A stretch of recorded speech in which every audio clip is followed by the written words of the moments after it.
Hello everyone, जे classes परिवार में आप सभी का स्वागत है। मैं अनुज कुमार मिश्रा आपको थर्मल इंजीनियरिंग पढ़ा रहा हूँ। लास्ट क्लास में आपने देखा हमने 6th चैप्टर कंप्लीट कर लिया था। आज की क्लास में हम लोग स्टार्ट करने वाले हैं चैप्टर नंबर 7, जो कि है वायु मानक चक्र, जिसे आप बोलते हैं एयर स्टैंडर्ड साइकिल। तो सबसे पहले इंपॉर्टेंट ये है हमारे लिए कि वायु मानक चक्र इस चैप्टर का नाम क्यों पड़ा, या फिर किसी भी चक्र को वायु मानक चक्र हम क्यों कहेंगे, ये जानना जरूरी है। तो स्टार्टिंग यहीं से हम लोग करते हैं। वायु मानक चक्र, वायु मानक चक्र। वायु मानक चक्र आप उस चक्र को कहेंगे या उस साइकिल को आप वो एयर स्टैंडर्ड साइकिल कहेंगे जिस साइकिल में जो वर्किंग मीडियम होगा वो एयर होगा, या फिर आप कहना चाहें कि ऐसा चक्र जिस चक्र में जो पदार्थ है वो वायु लेंगे, आप उस चक्र को कहेंगे वायु मानक चक्र। किसी भी हमें इसकी जरूरत क्यों पड़ी, ये सबसे पहले कोई भी चैप्टर हम पढ़ते हैं तो हम ये जानना चाहेंगे कि इसकी हमें नीड क्या है या फिर इम्पोर्टेंस क्या है, हम पढ़ क्यों रहे हैं। एक्चुअली में हमारे पास नंबर ऑफ साइकिल्स बहुत ज़्यादा हो गए और हम उनको आपस में कंपेयर करना चाहते हैं। कंपेयर करेंगे तो हर एक साइकिल का वर्किंग मीडियम अलग अलग होगा, क्योंकि जैसे आपका पेट्रोल इंजन है या फिर आप कहेंगे ऑटो साइकिल है, तो उसमें जो वर्किंग मीडियम होगा वो एयर प्लस पेट्रोल होगा। डीजल है तो उसमें डीजल है, और डिफरेंट डिफरेंट साइकिल्स में डिफरेंट डिफरेंट आप फ्यूल यूज़ कर रहे हैं, तो इनको आपस में कंपेयर करना आसान नहीं था। तो क्योंकि हर एक जो फ्यूल है, हर एक फ्यूल का अपना एक स्पेसिफिक हीट है, और सभी का स्पेसिफिक हीट होने की वजह से, जैसे मान लीजिए कि मैं आपको आप सभी स्टूडेंट को आपस में कंपेयर करना चाहूँ कि कौन सा स्टूडेंट बेस्ट है, तो किसी को मैं इतिहास का पेपर दूं, किसी को भूगोल का दूं, किसी को इंजीनियरिंग का दूं, किसी को मेडिकल का दूं, तो सबका सब्जेक्ट अलग अलग हो गया, तो आपस में कंपेयर नहीं किया जा सकता। यदि कंपेयर करना होगा तो आपको कुछ एक कॉमन चीज़ें सभी को देना पड़ेगा, तभी आप कंपेयर कर लेंगे। तो हमने क्या किया, या फिर आप कहेंगे इस चैप्टर में क्या किया गया कि जितने भी साइकिल थे उन साइकिल में आपने ये मान लिया कि जो पदार्थ है वो वायु है, जो वर्किंग मीडियम है वो एयर है, जिसकी वजह से एक सिमिलरिटी आ गई या फिर एक चीज़ कॉमन हो गया, वो क्या है, वर्किंग मीडियम या फिर पदार्थ। तो ये इसका मेन इंपॉर्टेंस था, या फिर कहेंगे ये इसका रीज़न था जिसकी वजह से हमें वायु मानक चक्र बनाने की ज़रूरत पड़ी, या फिर हमें इसको पढ़ने की ज़रूरत पड़ी। तो हम कहेंगे हम उन चक्र को वायु मानक चक्र कहेंगे जिसमें कार्यकारी पदार्थ वायु के रूप में यूज किया जाता है या फिर प्रयोग किया जाता है। मैंने कहेंगे वो वे सभी चक्र, वे सभी चक्र जिसमें कार्यकारी पदार्थ वायु प्रयोग की जाती है, प्रयोग किया जाता है, उन्हें वायु मानक चक्र कहते हैं। उन्हें हम क्या कह रहे हैं, वायु मानक चक्र। ठीक है, जिसमें कार्यकारी पदार्थ वर्किंग सब्सटेंस जो है वो क्या है, एयर है, उन्हें हम क्या कहेंगे, वायु मानक चक्र कहेंगे। तो वायु मानक चक्र तो हम समझ लिए कि वायु मानक चक्र क्या है, लेकिन वायु मानक चक्र को हम क्यों पढ़ रहे हैं, या फिर हमें वायु मानक चक्र में वायु को ही कार्यकारी पदार्थ क्यों लिया, कि सभी में हमने, सभी चक्रों में हमने कार्यकारी पदार्थ वायु ले लिया, उसका कारण क्या है। तो उसका रीज़न, मैं इंपॉर्टेंट रीज़न यहाँ पे लिख रहा हूँ। तो हमारे पास जो रीज़न है, रीज़न हमने कहा कि विभिन्न चक्रों के प्रभावों की तुलना करने के लिए विभिन्न चक्रों,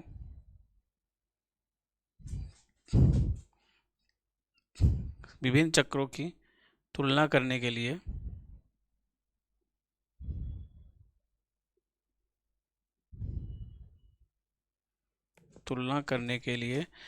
कार्यकारी पदार्थ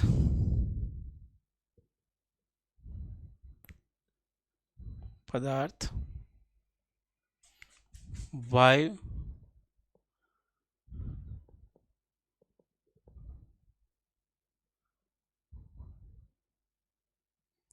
वायु लेते हैं, जिससे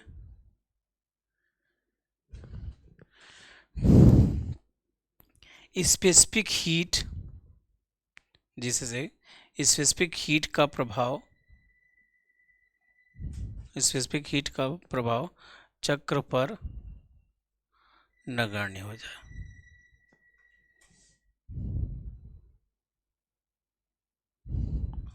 स्पेसिफिक हीट मतलब विशिष्ट ऊष्मा, क्योंकि हर एक फ्यूल, हर एक सब्सटेंस का स्पेसिफिक हीट होता है जो कि डिफरेंट डिफरेंट होता है। तो डिफरेंट डिफरेंट स्पेसिफिक हीट होने की वजह से उनको आपस में कंपेयर करना इतना आसान नहीं था। तो हमने एक कॉमन वर्किंग मीडियम ले लिया, हमने एक कॉमन कार्यकारी पदार्थ ले लिया जो कि वायु है, जिससे उनकी आपस में तुलना करना थोड़ा सा कह सकते हैं कि आसान हो गया। हम आसानी से उन्हें आपस में कंपेयर कर लिए। तो ये मेन रीज़न है, बहुत इंपॉर्टेंट बात है कि हम वायु मानक चक्र क्यों पढ़ते हैं। तो इसका कारण ये है कि हम स्पेसिफिक हीट के प्रभाव को नगण्य कर रहे हैं। अब कहने का मतलब ये है कि अब हम देखेंगे कि हम यदि प्रोसेस प्रक्रम को यदि हम बदलेंगे, यदि compression, suction, compression, power stroke, यदि ये आप एक अंतर्धानी इंजन की बात करें तो इसमें जो प्रक्रम होते हैं इन्हीं का कॉम्बिनेशंस होता है। तो कॉम्बिनेशंस में यदि मान लीजिए कि आपने आइडियाबैटिक कंप्रेशंस किया या फिर आप कहेंगे हीट एडिशंस आपने कांस्टेंट वॉल्यूम पर किया, तो क्या फ़र्क पड़ रहा है। हीट एडिशंस या फिर उष्मा को आपने प्रदत्त किया नियत आयतन पर, उष्मा को आपने प्रदत्त किया नियत दाब पर, तो हमारे चक्र के दक्षता पे क्या फ़र्क पड़ेगा। ये सभी कुछ देखने के लिए हमने क्या किया कि स्पेसिफिक हीट का प्रभाव नगण्य कर दिया। अब हम सिर्फ प्रक्रम जो आप उनका कॉम्बिनेशंस देख रहे हैं उसकी वजह से हमारे साइकिल पे, हमारे चक्र पे क्या फ़र्क पड़ेगा, अब हम ये एनालिसिस करने वाले हैं। इसीलिए हमें वायुमानक चक्र पढ़ने की जरूरत पड़ी। ठीक है, तो आपने यहाँ पे देख लिया वायुमानक चक्र। लास्ट में कहेंगे इस चक्र की दक्षता को हम क्या कहते हैं, वायुमानक दक्षता के रूप में जाना जाता है। लास्ट मैंने कहा इस चक्र की दक्षता को वायु मानक चक्र दक्षता कहते हैं। जिसे आप कहते हैं इंग्लिश में आप कहना चाहें तो कुछ लड़कों ने कहा भी था इंग्लिश के लिए, तो उसे हम कह सकते हैं air standard efficiency, air standard efficiency.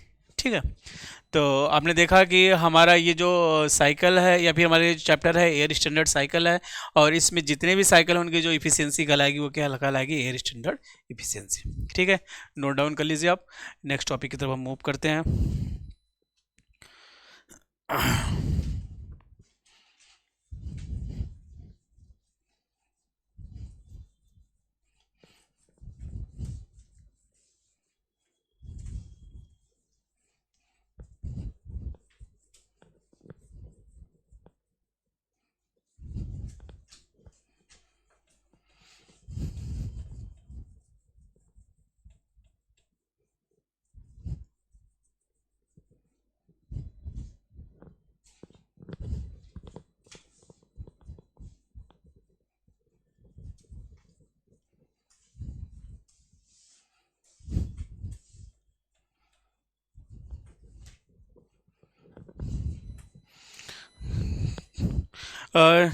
Conditions of reversibility of a cycle, कोई भी साइकिल कह सकते हैं कि रिवर्सिबल होगा या नहीं होगा, उसके लिए क्या कंडीशंस हैं या फिर कह सकते हैं कि क्या उनके लिए शर्तें हैं, इनकी हम बातें करते हैं क्योंकि आपके सिलेबस में इस यूनिट में है। चक्र की कह सकते हैं इसमें चक्र की प्रतिवर्तनीयता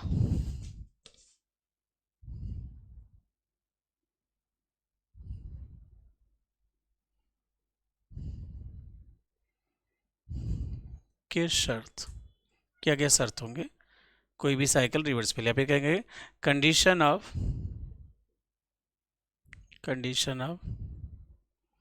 रिवर्सिबिलिटी ऑफ साइकिल।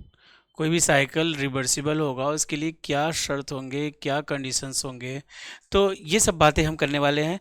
तो कहने का मतलब है कि आप कहेंगे कोई भी प्रक्रम को आप प्रतिवर्तनीय या फिर रिवर्सिबल तब कह सकते हैं, प्रतिवर्त तब कह सकते हैं जब उसे वो किसी चक्र में चल रहा है, उसे कहीं भी आप रोक दीजिए, रोकने के बाद उसे वापस करें तो उसी पाथ से वो वापस चला जाए। जैसे इस लाइन से यहाँ तक कोई प्रोसेस जा रहा था, आपने यहाँ पे इसको स्टॉप किया, स्टॉप होने के बाद ये क्या करे, इसी पाथ को, बिल्कुल सेम पाथ को फॉलो करते हुए ये वापस चला जाए, तो आप कहेंगे कि हमारा जो ये प्रोसेस है ये कैसा है, प्रतिवर्तनीय है, या फिर आप कहेंगे रिवर्सिबल है। तो ये हमारे लिए पहला कंडीशंस है, और कह सकते हैं यही मेन कंडीशंस है जिसके आधार पे आप रिवर्सिबिलिटी को डिफाइन कर सकते हैं। तो आप कहेंगे एक प्रतिवर्ती प्रक्रम जिसे किसी भी स्तर पे रोका जा सकता है,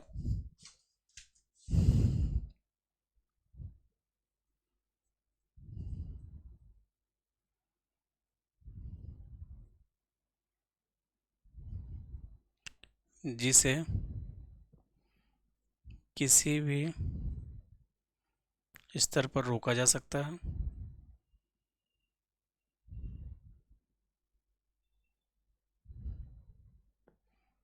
किसी भी स्तर रोका जा सकता है, तथा जब वह वापस जाए तो उसी पथ से जाए।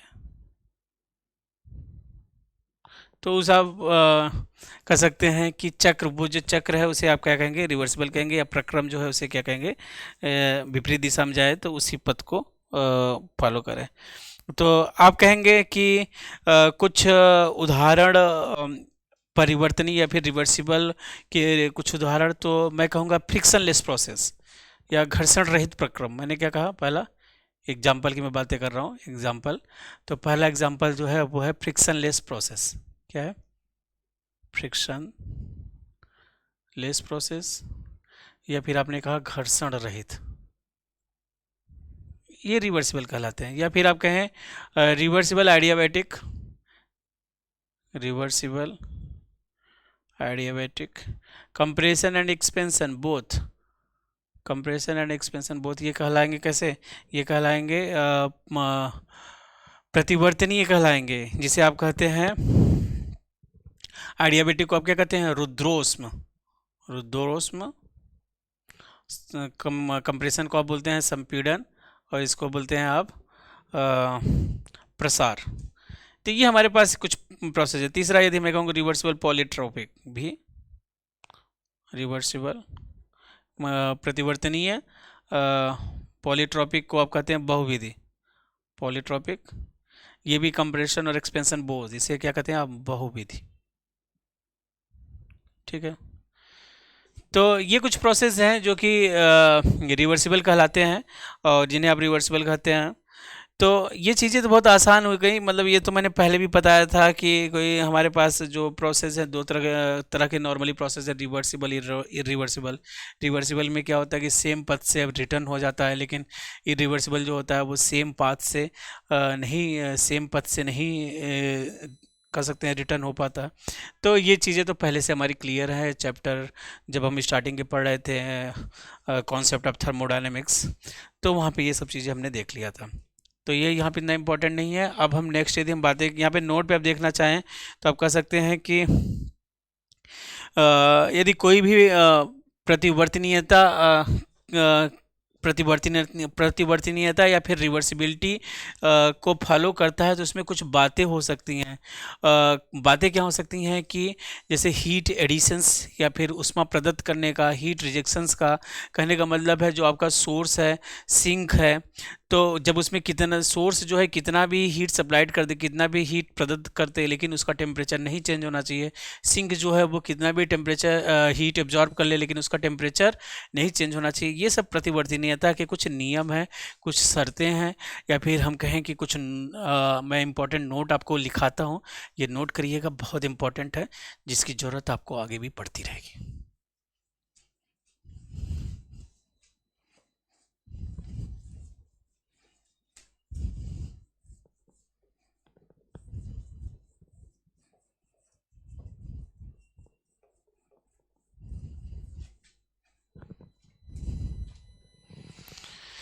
नोट में हमने लिखा, फर्स्ट पॉइंट नोट, कहने का मतलब है कि कोई भी चक्र प्रतिवर्ती प्रक्रम से युक्त है तो उसमें कुछ कुछ बातें होनी चाहिए, या फिर निम्नलिखित शर्तों को पूरा करना चाहिए। तो मैं कहूँगा प्रतिवर्तनीयता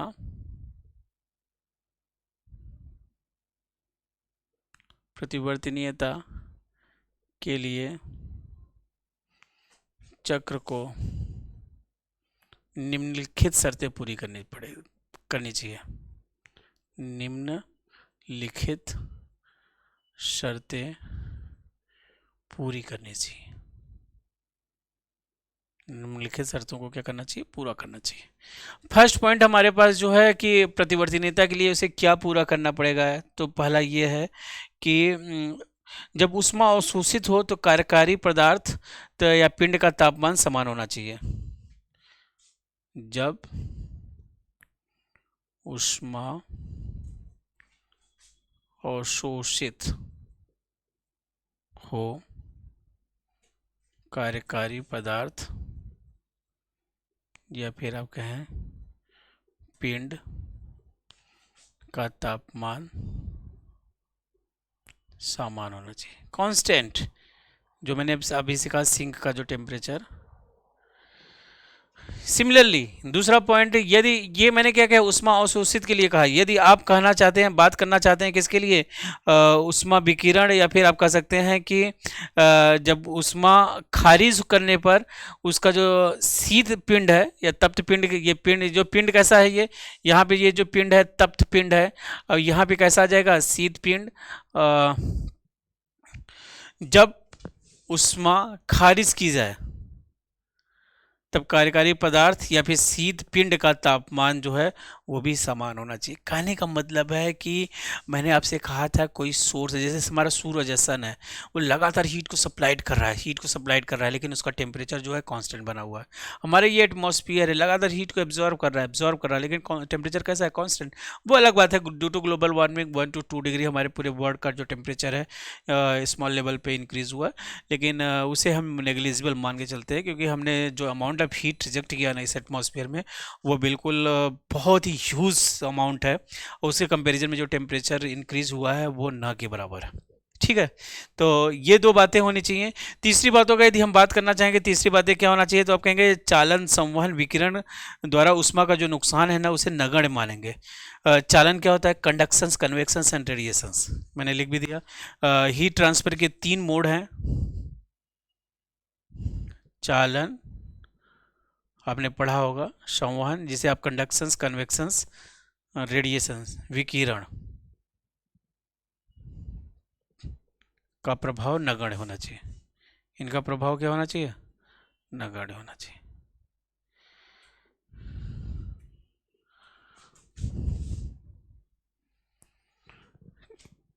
ठीक है, और भी मतलब यदि मैं आपसे बोलूँगी सबसे बड़ी बातें, तो आप कहेंगे कि जो कंप्रेशन या फिर आप कहेंगे एक्सपेंशन, जिसे आप बोलते हैं विस्तारण या फिर संपीड़न, ये कैसे होने चाहिए, घर्षण रहित, फ्रिक्शनलेस, जो कि बिल्कुल भी प्रैक्टिकली पॉसिबल नहीं है, हाइपोथेटिकल एजम्पशंस है, और उसको भी हम मान के चल रहे हैं। तो हमने कहा लास्ट पॉइंट जो कि बहुत इंपॉर्टेंट है, जो कि आपको सुन के हैरानी भी होती है कि ऐसा कभी संभव नहीं है, फिर भी हम मान के चलते हैं। तो लास्ट है संपीड़न और विस्तार, जिसे आप एक्सपेंशन कहते हैं, में संपीड़न एंड विस्तार प्रक्रिया में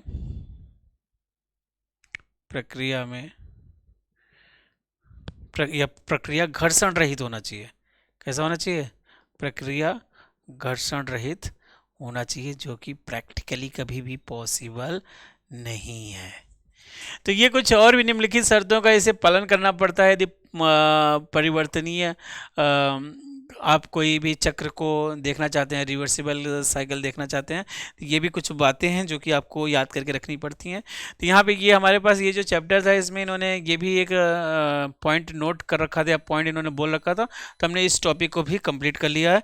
नेक्स्ट अब हम वायु मानक चक्र की तरफ बढ़ते हैं। वायु मानक चक्र में क्या एजम्पशंस है या फिर इन्होंने परिकल्पनाएं क्या किया, इसकी बातें करना बहुत ज़रूरी है, क्योंकि बिना एजम्पशंस के आप एयर स्टैंडर्ड साइकिल्स या वायु मानक चक्र को नहीं पढ़ सकते हैं, तो इसको पढ़ना बहुत ज़रूरी है। तो नेक्स्ट पॉइंट है हमारे पास वायु मानक चक्र की परिकल्पनाएं, या फिर इसमें आपने क्या परिकल्पना आपने किया।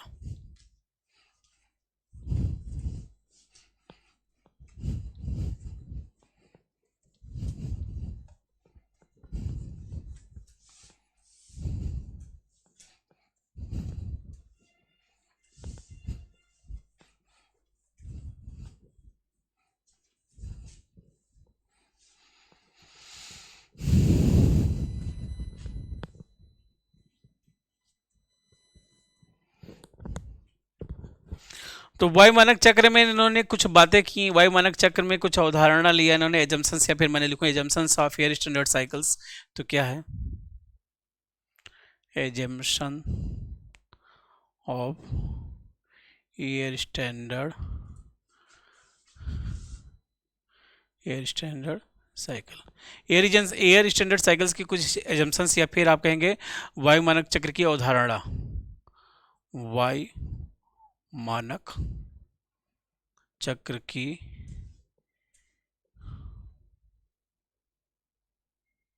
क्या अवधारणाएं आप ले रहे हैं, उनकी बातें करते हैं। तो बहुत इम्पोर्टेंट है। तो सबसे पहले इन्होंने माना कि हमारे पास जितने भी चक्र हैं, यदि वो उनको वायु मानक चक्र हम तभी कहेंगे जब हमारा वर्किंग मीडियम या फिर कार्यकारी पदार्थ जो है वायु होना चाहिए। फिर इन्होंने कहा कि ये हमारा जो जितने भी इस चक्र के प्रक्रिया हैं सभी के सभी प्रतिवर्तनीय है, सभी के सभी रिवर्सिबल है। ठीक है, ये इन्होंने बोला। तीसरी बातें बोली कि इसमें जितने भी प्रोसेस हो रहे हैं, जितने भी प्रक्रम हैं, सभी के सभी कैसे हैं, घर्षण रहित है, और कंडक्शंस, कन्वेक्शंस, रेडिएशंस का कोई भी प्रभाव नहीं पड़ रहा। मतलब ये जितनी भी बातें अभी तक मैंने की ना, ये इन्होंने सभी की सभी बातें इन्होंने किस में कर लिया, ये सभी बातें इन्होंने अपनी अवधारणा में इन्होंने कर लिया है। तो पहली पॉइंट देखिएगा, पहला पॉइंट क्या है कि कार्यकारी पदार्थ के रूप में केवल वायु का प्रयोग किया जाएगा। कार्यकारी पदार्थ के रूप में केवल वायु का प्रयोग किया जाएगा, ये इन्होंने एजम्पशंस में मान लिया था। ठीक है। सेकेंड पॉइंट, एजम्पशंस की बात करें तो सेकेंड पॉइंट जो हमारा है वो ये है कि वायु जो है एक आदर्श गैस की तरह व्यवहार करेगी। इसीलिए आप देखेंगे जब हम साइकिल की एनालिसिस करेंगे, auto cycle, diesel cycle, dual cycle, तो हम वहाँ पे ढेर सारी जगह PB equal to MRT use करेंगे, क्योंकि पीबी इक्वल टू एमआरटी जो इक्वेशंस है वो आइडियल गैस इक्वेशंस है, जिसे आप कहते हैं आदर्श गैस का नियम। तो दूसरा पॉइंट में इन्होंने माना वायु एक आदर्श गैस की तरह व्यवहार करती है। इसीलिए व्यवहार करती है, इसीलिए इन्होंने यूज कर लिया हर जगह जहां भी इन्हें जरूरत पड़ा प्रोसेस में, P V equal to M R T, और ये आदर्श गैस के नियम का समीकरण है, और ये इन्होंने हर जगह यूज किया, क्योंकि इन्होंने अपने वर्किंग मीडियम को ही क्या मान लिया है कि वर्किंग मीडियम हमारा जो है वो है आदर्श गैस है। नेक्स्ट इन्होंने कहा वायु, इस पूरे वायु का जो द्रव्यमान पूरे चक्र के दौरान है वो क्या स्थिर है, और सभी के सभी प्रक्रम जो हैं वो हैं प्रतिक्रम में प्रक्रम है। तो तीसरा पॉइंट बोला वायु का द्रव्यमान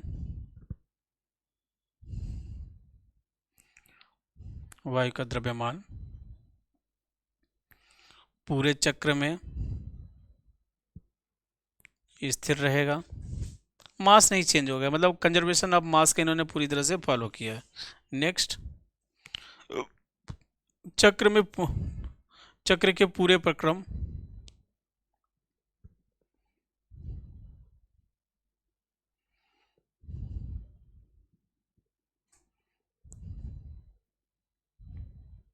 प्रतिवर्ती प्रक्रम होंगे। ठीक है, ये इन्होंने हमारे first, second, third, fourth, fifth point में इन्होंने बोला कि फिफ्थ पॉइंट यदि आप बात करेंगे कि सभी की सभी प्रक्रम, या फिर आप कहेंगे घर्षण, उस घर्षण की वजह से कोई भी उष्मा में हानि नहीं होगी, या फिर होगी तो उसे हम नगण्य मानते हैं। घर्षण की वजह से उष्मा हानि नगण्य होगी, मतलब कोई भी हीट लॉस नहीं होगा ड्यू टू फ्रिक्शंस। घर्षण की वजह से उष्मा हानि नगण्य होगी। ठीक है, लास्ट एंड आखिरी पॉइंट में मैं कह देता हूँ कि इस कह सकते हैं कि जितना ही आप हीट सप्लाइड कर रहे हैं सिंक सोर्स से, स्रोत से जितना भी हीट सप्लाई कर रहे हैं वो कैसे नियत तापमान पे दे रहे हैं, और सिंक में जो हीट रिजेक्ट कर रहे हैं वो भी क्या है, कांस्टेंट टेम्परेचर पे। ये हमने इसके पहले भी पॉइंट बोल रखा है, लेकिन कहने का मतलब ये हमारे पास जो 5 पॉइंट है ना, ये बहुत ज़्यादा इंपॉर्टेंट है। तो ये पाँचों पॉइंट क्या है, पहला कार्यकारी पदार्थ क्या है, वर्किंग मीडियम हमारे पास एयर है, और एयर बिहेव्स कर रहा है एज एन आइडियल गैस। द्रव्यमान पूरे चक्र में कैसा बना रहेगा, कांस्टेंट बना रहेगा, स्थिर बना रहेगा। नेक्स्ट आपका जो प्रक्रम है कैसा रहेगा, जितने भी प्रक्रम इस चक्र में जितने भी प्रक्रम है सभी के सभी कैसे होंगे, प्रतिवर्ती होंगे, या फिर कहेंगे रिवर्सिबल होंगे, और घर्षण की वजह से कोई भी हीट लॉस नहीं हो रहा है। ये सभी के सभी हाइपोथेटिकल एजम्पशंस है जो कि प्रैक्टिकली पॉसिबल नहीं होता है। लेकिन यदि आपको एयर स्टैंडर्ड साइकिल्स की एनालिसिस करना है, वायु मानक चक्र आपको पढ़ना है, तो ये सभी की सभी अवधारणाएं को आपको मानना पड़ेगा, ये एजम्पशंस को आपको लिखना पड़ेगा, तभी के तभी हमारे कोई भी वायु मानक चक्र का आप डेरिवेशंस करते हैं तो वो मान्य होगा। विदाउट अवधारणा आप कह सकते हैं कि कोई भी चक्र का आप डेरिवेशंस करें तो वो माना नहीं जाता है, या फिर आप कहेंगे कि वो सही नहीं होता है। ठीक है, तो इसे नोट कर लीजिए। इसे नोट करने के बाद हम लोग आगे नेक्स्ट पॉइंट पे चलते हैं, जिसे आप कहते हैं ऑटो चक्र। ऑटो चक्र या फिर हम ऑटो चक्र नहीं, मैं बोल रहा हूँ कि हम कितने वायु मानक चक्र इस चैप्टर में पढ़ने वाले हैं, उन चक्र को मैं आपको डिस्कस करने वाला हूँ। नेक्स्ट क्लास में हम लोग पढ़ेंगे वायु मानक चक्र।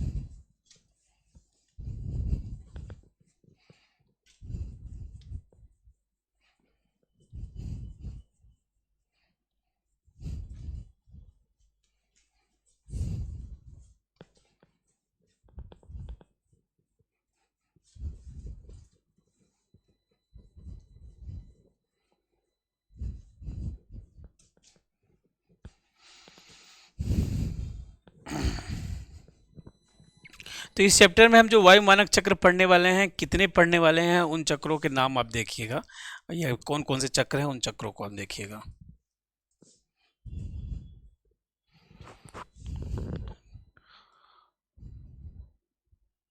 वायु मानक चक्र, तो ये जो हमारे चैप्टर नंबर 7 है, इसमें हम कुछ वायु मानक चक्र देखने वाले हैं। पहले हम देखने वाले हैं ऑटो चक्र। कौन से चक्र देखने वाले हैं, ऑटो चक्र, जिसे आप बोलते हैं ऑटो साइकिल। दूसरा हम जो पढ़ने वाले हैं वो है डीजल चक्र। डीजल चक्र जिसे आप बोलते हैं डीजल साइकिल। नेक्स्ट है जो है वो है ड्यूअल चक्र, जिसे आप बोलते हैं ड्यूअल साइकिल। ठीक है, लास्ट में हम लोग पढ़ने वाले हैं कॉर्नोट चक्र, जिसे आप बोलते हैं कॉर्नोट साइकिल। कॉर्नोट चक्र पढ़ने के बाद लास्ट में हम एक कॉर्नोट थ्योरम भी पढ़ने वाले हैं इस चैप्टर में, और जो कि हमारा आखिरी टॉपिक होगा, जिसे हम बोलते हैं कॉर्नोट प्रमेय, और इसे आप बोलते हैं कॉर्नोट थ्योरम। ठीक है, तो ये हमारे पास टोटल चक्र हैं जो कि हम इस चैप्टर में पढ़ने वाले हैं। तो यहाँ तक हम यही देखते हैं। नेक्स्ट क्लास में हम लोग इन चक्रों को डिटेल में पढ़ने वाले हैं। ये ऑटो चक्र जो है, ये आप जानते हैं पेट्रोल इंजन, आपने गाड़ियाँ देखी होंगी, पेट्रोल इंजन में जो यूज़ होता है एसआई इंजन, पेट्रोल या सीएनजी, वहाँ पे ये ऑटो चक्र आप यूज़ करते हैं। और डीजल चक्र की बात करें तो आपने डीजल इंजन देखे होंगे, डीजल इंजन गाड़ियों में आप डीजल चक्र यूज़ करते हैं। आजकल जो मॉडर्न डीजल इंजन है, मॉडर्न डीजल इंजन में जो है वो डुअल साइकिल यूज़ हो रहे हैं। कॉर्नोट की बात करें तो ये एक स्टैंडर्ड साइकिल है जिसको कंपेयर करने के लिए यूज़ किया जाता है। आप डिफरेंट साइकिल्स को आपस में कंपेयर करना चाहते हैं, किसके हेल्प से, कॉर्नोट की हेल्प से, तो उसके लिए आप यूज़ करते हैं इसे। बाकी कॉर्नॉट प्रमेय ये बताता है कि इस दुनिया जहान में कोई भी ऐसा साइकिल नहीं है जिसकी इफिशियंसी कॉर्नॉट से ज़्यादा हो। क्यों? क्योंकि कॉर्नॉट अपने आप में एक रिवर्सिबल साइकिल है और सभी रिवर्सिबल साइकिल की इफिशियंसी आपस में बराबर होती है। तो कोई भी साइकिल यदि रिवर्सिबल हो जाएगा तो उसकी इफिशियंसी कॉर्नॉट के बराबर होगी, यदि रिवर्सिबल नहीं है तो हमेशा कॉर्नॉट से कम होगी। यही कॉर्नॉट का प्रमेय है जिसे आप कहते हैं कॉर्नॉट थ्योरम। तो आज की क्लास में इतना ही। Thank you. नेक्स्ट क्लास में देखते हैं।